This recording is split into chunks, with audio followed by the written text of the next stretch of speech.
MLB winter meetings start in 1 week. Hello, everyone, and welcome to the weekly episode of the Seattle Baseline Podcast. My name is Julian Smith, and I'm with Alex Hong. Alex, we got our first snow today in Pennsylvania, in this area of Pennsylvania. It was crazy. And we we realized Jerry Dipoto is going to Florida for the winter meetings, and I'm like, man, I could go for some golf weather. So after watching the Seahawks obliterate the Vikings today, and now we're here filming, I would love some sun and I would love to play some golf. So, Alex, how are you doing today? Well, you're not missing much of Washington because there's no sun right now at any point. Not recently here, but yeah, I guess it's cool that you guys got snow. Usually if Washington gets snow, it's at least where we live, which closer to we live, which is more near Seattle, is a little bit more. It's like less likely to snow than like if you go more east, I guess. So yeah, I'm doing okay. There isn't much happening too much in the MLB right now, but there's been several trades, been interesting. But yeah, the winter meetings, I guess they get to go to Florida, and I kind of wish I get to go to Florida too, because I have finals coming up and it's not going great. No, seriously. College students, am I right? Like it's bad. And by the way, speaking of college, another version of the winter meetings is definitely the Penn State football team choosing their new manager or their coach. And Kalen DeBoer, former UW guy, might be the Penn State coach in the near future. So that might be pretty interesting. But Terry Smith's been doing a great job. I hope everything goes well for Penn State. I'll be looking out for that. But this is not a Penn State football podcast. This is a Seattle Mariners podcast, and I'm going to be talking about the winter meetings. So let's do this, Alex. Yeah, so the winter meetings are going to be next weekend from the weekend of this recording. So it'll be like within the week of December 7th or 8th. I forgot which exact days, but it'll be in Orlando. And essentially all the coaches meet up to have a good time, I guess, right? They're better time than probably what we're having right now. But Julian, since the coaches get the managers get to meet up and everyone gets to, hang out, right? There's a lot of like trade conversations that can happen within these meetings. So Julian, what do you think should be Jerry DePoto's mindset, as in like what's his biggest priority in your opinion at this point? Because we might have talked about earlier how our biggest priority was getting Naylor back, but we already have Naylor back, right? So that might have been checked off. So what do you think DePoto should focus on? I think, and this is stuff that we've talked about for a while, but I think Jerry Dipoto needs to focus on second or third base. Pitchers are great. Other positions are great as well. But one of the biggest things for me is that second and third base, and any position player plays every day, other than utility players or catchers or stuff like that. So we need players that play every day, and we don't have those spots filled until we put the prospects in there. And so priority number one is getting a second or third baseman that we can put in there every single day. That's it. I think it's cutthroat simple. You need a player that can play every day at second or third base because those spots are not filled. Yeah, and I wish we could go back to the times where, or ideally, I feel like for a team, you would have one guy playing like every single day rather than, oh, like let's say like it's Tuesday and I'm checking the lineup and I'm trying to see which one of the several guys we have is going to actually play that day, right? I think ideally you want a team where, oh, we already know we have like nine guys who are really, really good and those guys are going to play every day, right? Or at least almost every day. So I feel like that should be the goal. So yeah, we talked about second and third base in the last episode, and I do agree. I think the infield is the weakest part, and specifically also because we have multiple holes in the infield. Like it'd be one thing if we had like the all-star shortstop, an all-star first baseman, all-star third baseman, but then we have a hole at second base, right? That's something I think a little more manageable to deal with. But when we have a hole on third base and second base, then we're really like having holes in the infield. So I feel like that is definitely a more important priority. Like you could say, maybe we can improve like right field, right? Like maybe we could improve off of Canzone, right? But that's not the worst. We're not in the worst spot there because it's not like our left field is like Dylan Moore, right? Our left fielder, if we pick him back up, would be Randy Arozarena. So I think Or we we should go already for did. the. Oh yeah. So I feel like we should go for the position that is more less saturated, like overall, and that is definitely the infield. And when you look back at 2025, the whole season, the Mariners were not at a position to be looking at a World Series until you got Josh Naylor and Eugenio Suarez at the trade deadline. Sure, you had a great month from Polanco, and Julio Rodriguez was starting to turn the corner. Cal Raleigh had a 60 homer season. That's great, but your pitching staff didn't look like anything from 2024. And you were looking Mhm. like another disappointing year until you got those two stars. Those stars lined up perfectly. Nobody thought the Diamondbacks were going to be trading away those two guys at the trade deadline. Everybody thought they were going to buy. Most of the time, when you have an infield that has Josh Naylor, Ketel Marte, and Eugenio Suarez, and Perdomo for shortstop, you don't sell at the trade deadline. Your teams go into the playoffs pretty easily. And so everything lined up there with Mhm. how those two were rentals, free agents after that year. Everything lined up. You cannot rely on the trade deadline the way that you did in 2025. No, it can't happen. Like literally, it can't happen. And so Jerry Dipoto's mission here needs to be to secure those spots before the season starts. And at the trade deadline, if you have to go for a reliever, if you have to go for one more position player, you have that option. But you can't be going for two great starters that you couldn't fill in the offseason. That literally that cannot be the solution to 2026. So yeah, overall, I think second or third base is the most important option. And I'd like to see Jerry Dipoto go and check out some relief pitchers as well. But if you can't get the relief pitchers, that's totally fine. We have Munoz and Brash, and we've got a bunch of guys in the bullpen that are performing really well. So I think until the trade deadline, relief pitchers are fine. Second and third base, not so much. Yeah, and I also feel like relief pitchers are a position that is a lot more like they're a lot more accessible in the trade deadline because relievers are often just very hit or miss, right? Even if you sign a guy, you're really not sure unless he's like Mariano Rivera or someone like super uber duper consistent, or maybe even Andres Munoz, you're not sure if they're gonna be like good the next coming season, right? We see a lot of relievers do really good this year, then they're bad the next year, and then they're good the next year, right? So it's like a big hit or miss thing.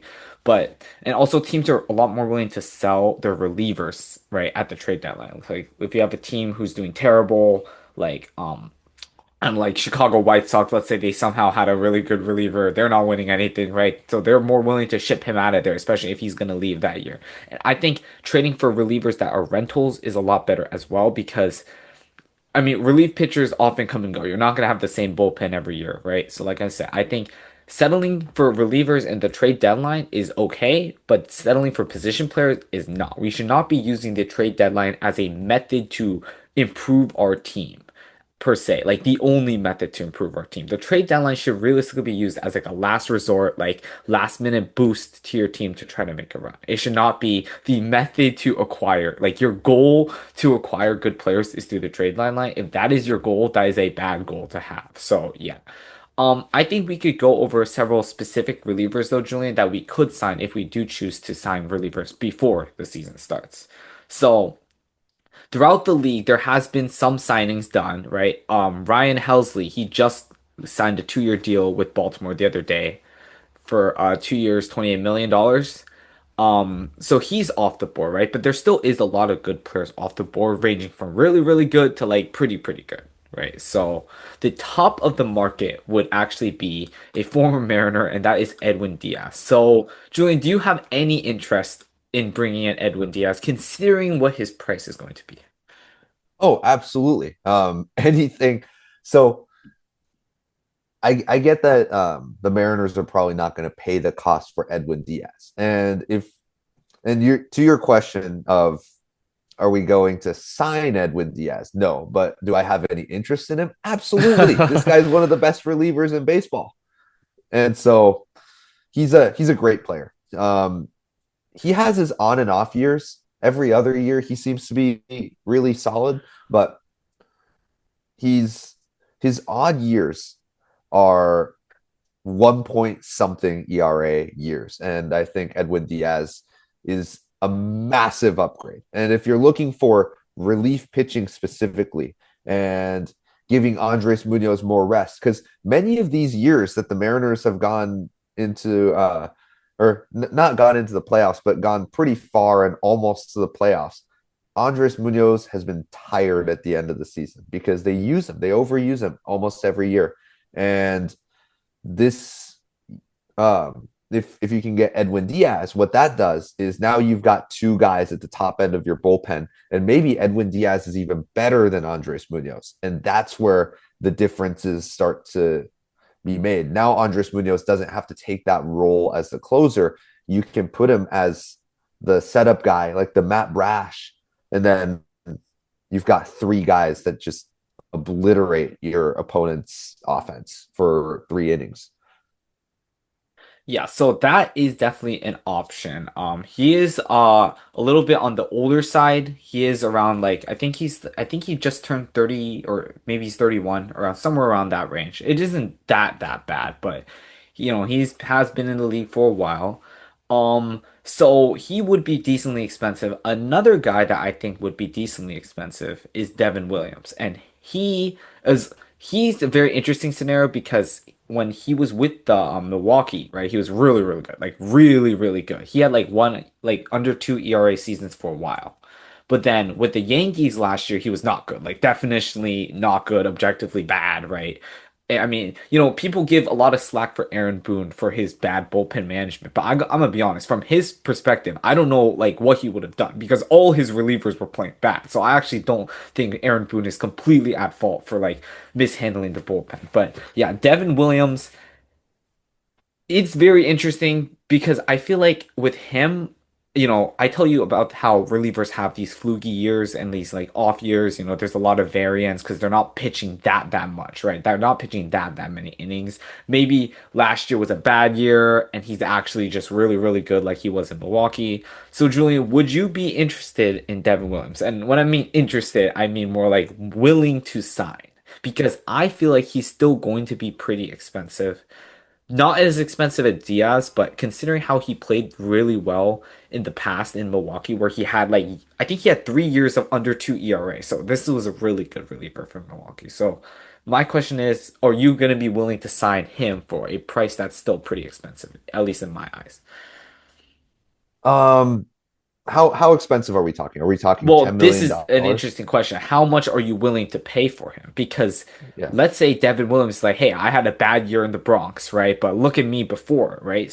He might sign a shorter term deal. What he could do is sign a shorter term deal, like maybe 1 or 2 years, or a little bit cheaper to try to get back into the market after his good year and get paid like a crazy amount of money afterwards. So maybe he'll take a 1 year like prove it type deal that would be a little cheaper, or maybe he'll be taking like a 3 or 4 year deal that's a little more safe, but it would still be kind of expensive, right? So it's kind of a tough situation there.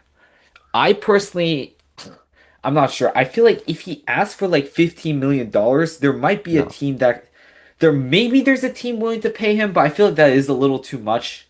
At that point, I might as well just get Edwin Diaz, I think, in my personal opinion. But if it is cheaper than that, that is definitely something I am willing to consider, especially if it's a 1 year deal. Yeah. So for Devin Williams, I think statistics are great, right? Like you look at the stats, hey, he had a this ERA this year and then this ERA the other year. But statistics, all they are is basically a it's not proof. It's more like Hmm. this is what could happen because this is what did happen. You're looking at the past and trying to predict the future using the statistic. And I feel like that's what the Yankees did. They predicted the future that Devin Williams would be good for them, which he wasn't.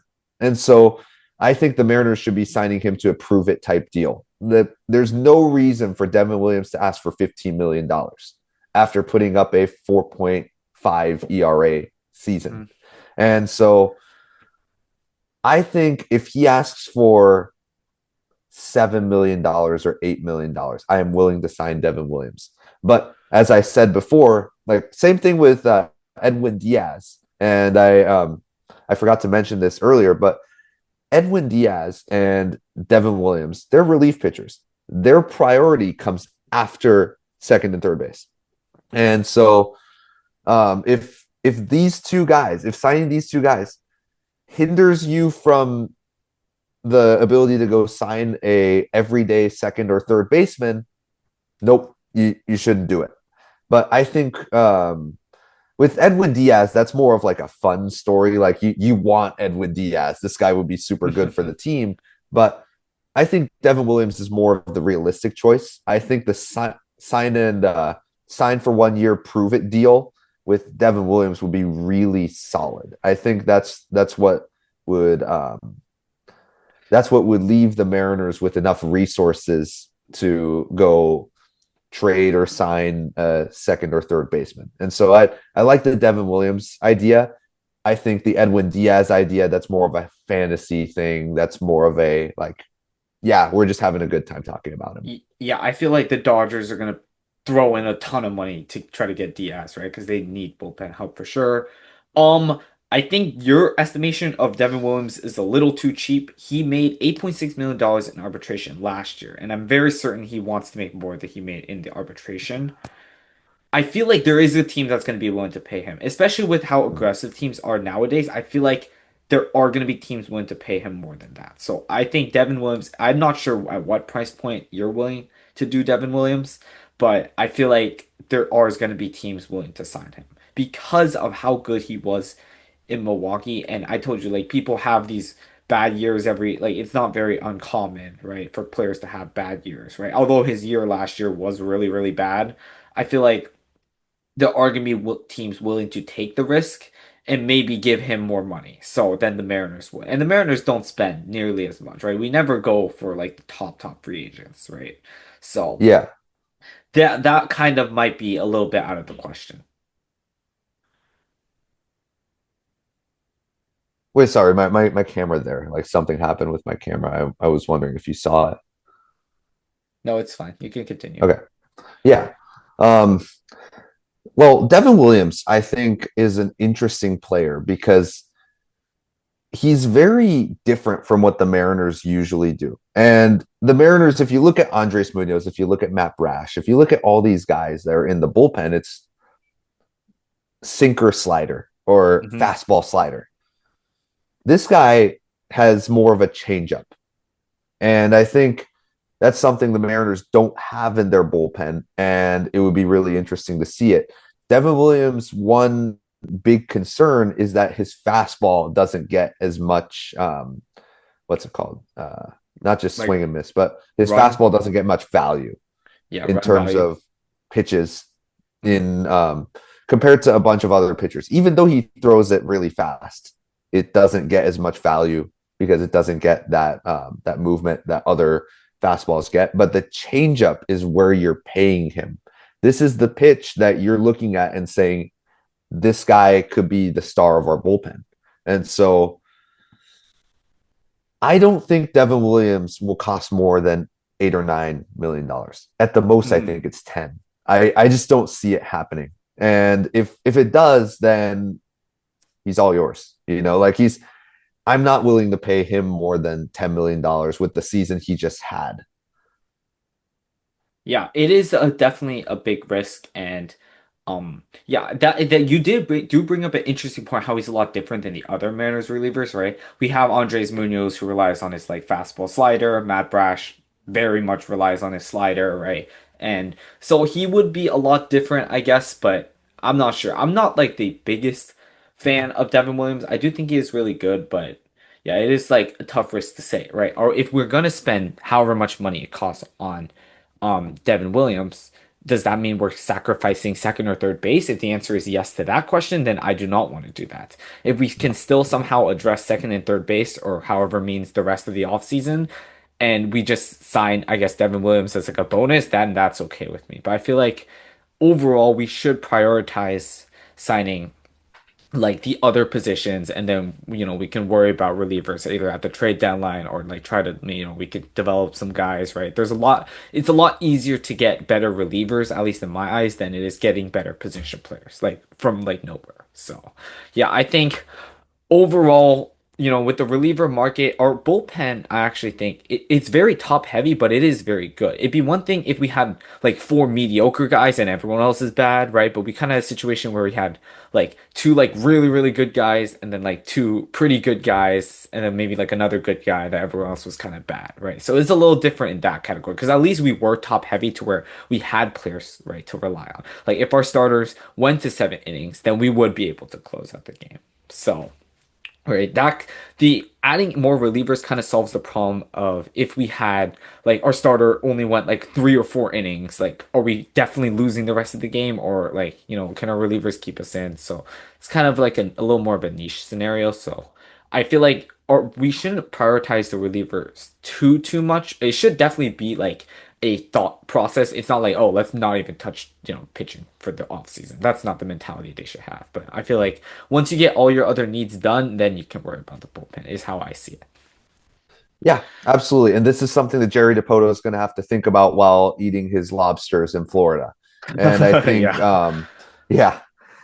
Oh, I heard lobsters in Florida are great, but bullpen arms in Florida, not so much. So I think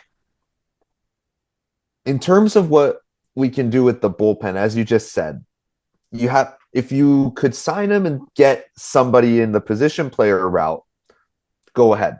That's great. But this is where strategy really matters because you have a really limited budget. And even so, compared to last year, we have more money, but there's needs that are more necessary than the other. And I think second and third base, if we can go upgrade one of those positions, the Mariners could be one of the top dogs going into 2025. And then we can think about the what are the little like upgrades we can make at the trade deadline. That's where you start thinking about the little upgrades. You don't have to be you don't want to be in a position where you're thinking about, hey, who's our big splash upgrade at the trade deadline, like Josh Naylor from 2025. So that's I think that's what I'm thinking so far. I think that the Mariners have done a great job with the Josh Naylor signing. It was very early. The Mariners need to make sure that they have somebody at second or third base. I don't think you need both. I just think you need one. And let your prospects figure it out from there. Get a bullpen arm if possible. And I think the Mariners have a great chance of winning the World Series this year. I agree. Well said. Anything else to add? I'm okay on my end. Um, well, hopefully the Seahawks make it to the championship this year. It seems like the Seahawks are doing great. So go Seahawks and go Mariners. Thank you everyone for tuning in. Check us out on Spotify, Apple Podcasts, and our beautiful faces on YouTube. Check out our Instagram. And as always, go Mariners. Go Mariners.